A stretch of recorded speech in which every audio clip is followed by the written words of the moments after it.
Flying in, it was definitely interesting because we finally were able to talk with people on the flights in, and I remember having really awesome conversations about the gospel with people even on the airplane, and that was definitely a first for me. And it was kind of a comforting feeling that, like, I can do this. Like, this is real. It actually happens. People listen to, people do want to have these kinds of conversations.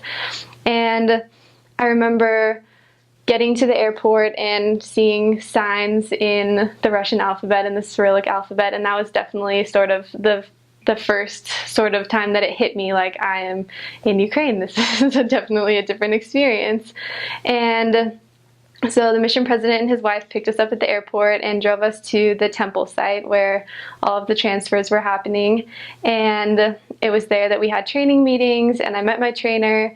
And so she was sort of describing the work to me, the type of work that we were doing, the finding activities that we do.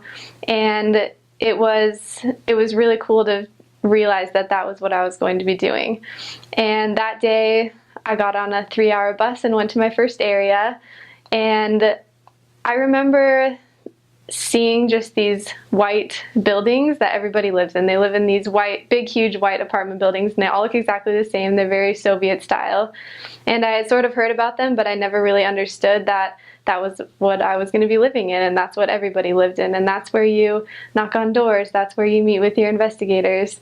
And so that was really interesting. But getting to my first area, we went straight to like a sports night that the missionaries were putting on. And so I pulled up and I had my luggage with me, and then there was just a big group of people, and I didn't know if they were members, if they were investigators, or if they were just people that came to sports night, but they all just came up to me and hugged me. And I guess before my mission, I had heard that Ukrainians weren't very loving or didn't really smile or anything, but in that moment, I think I realized that that wasn't going to be true for me on my mission, because these people within 5 seconds were so excited to see me, wanted to hear everything about me, and all of a sudden I was their new best friend. The first night, well, it's night morning. We got up so early in the morning to get on the plane to go. And we were there with a sister who's going to like some countries that I don't even remember where. And it's when you get into that part of the world, there's a lot of just places and a lot of different people. And she was going to some place in like Moldova, I don't know. And so we had a mixture of people in our car, and it was interesting to talk. Everyone was so excited to go out and see these places that they'd only heard about.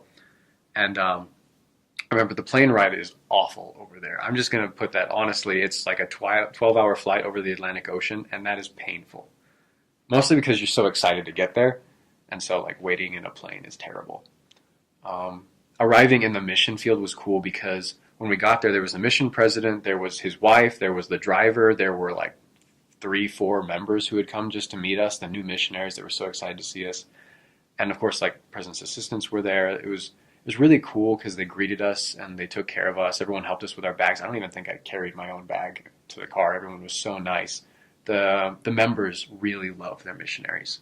And that from the beginning, I could tell that they just loved the missionaries. And it was cold. I got there in February, and it was really cold. I remember like getting into the van and seeing my breath inside the van when we first got there, and I just thought, it's going to be cold the whole time like this. I'm gonna figure this out. So we drove around, and the city was so pretty, even though it was buried in snow and I didn't really get to see a whole lot of it. It was really cool. It was very European. The city of Lviv, where I actually, where we started out, it's just the coolest architecture. You get kind of dazzled by how everything's written in some crazy language you've never seen before. The letters don't make any sense. And they have a really nice chapel in Lviv that we ended up in. And the president brought us in. He did some training with us, and then we met our trainers. And my trainer was, I'd say twice my size, big guy, real big guy. He was a lineman for AF football. So we were both from Utah, and he's just the funniest guy. He's really into physical fitness. And myself, I'm like a musical guy. I'm a musician.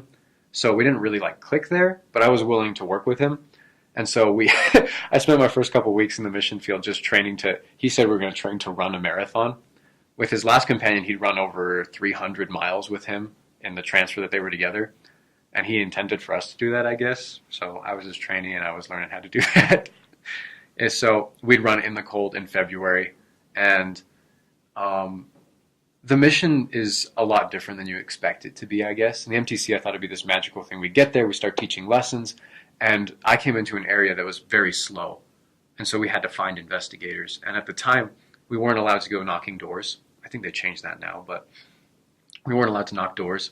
And so we street contacted in the snow for most of the day. And then we'd go visit a member or two. But the members were really nice, and we tried to make sure that they understood that we were here to help them, to help their family learn about the gospel and their friends. And it can be slow going when you first meet a member because it takes a while for them to trust you.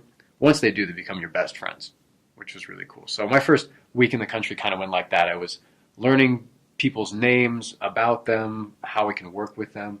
It's a lot of learning to become friends with people and learning to deal with some really hard changes. Before my mission, I'd never walked around in the snow for 6 hours trying to talk with people in a language I didn't know. You got to adapt. So I had this experience with a missionary. He was older. I really respected him because he knew the language very, very well. And he was very nice. I remember we were on splits one day, and I turned to him, I say, so as a missionary, how do you be the best missionary? And he looked at me and laughed. He said, how am I supposed to know? This is my first time too. So yeah, it's a learning experience for everyone. Yeah, I served in Kiev for about a total of 7 or 8 months. At the beginning of my mission, at the very end of my mission. And it's a really cool city. It's not like the big city you think of when you think of like New York with really tall skyscrapers. There are not a lot of tall buildings. The tallest buildings actually are just apartment buildings, but those aren't in, the center of the city. Those are on the outskirts. But there's a river that runs right through Kiev, and so the city is split in two, and there's just a really rich culture like inside of Kiev just because of the Orthodox background. They have a lot of Orthodox temples and churches, and it's just really neat to see those old buildings. The architecture is pretty cool in Kiev, but I don't know. There is one of my favorite parts about Kiev is Chrещатик, which is the main road in Kiev, and on the weekends they just close it down to cars, and it just becomes a pedestrian kind of a parkway, which was fun to meet new people. But yeah, if you imagine kind of the main street in your city just being closed down for the weekend just for people to walk and vendors to sell stuff, it was pretty neat.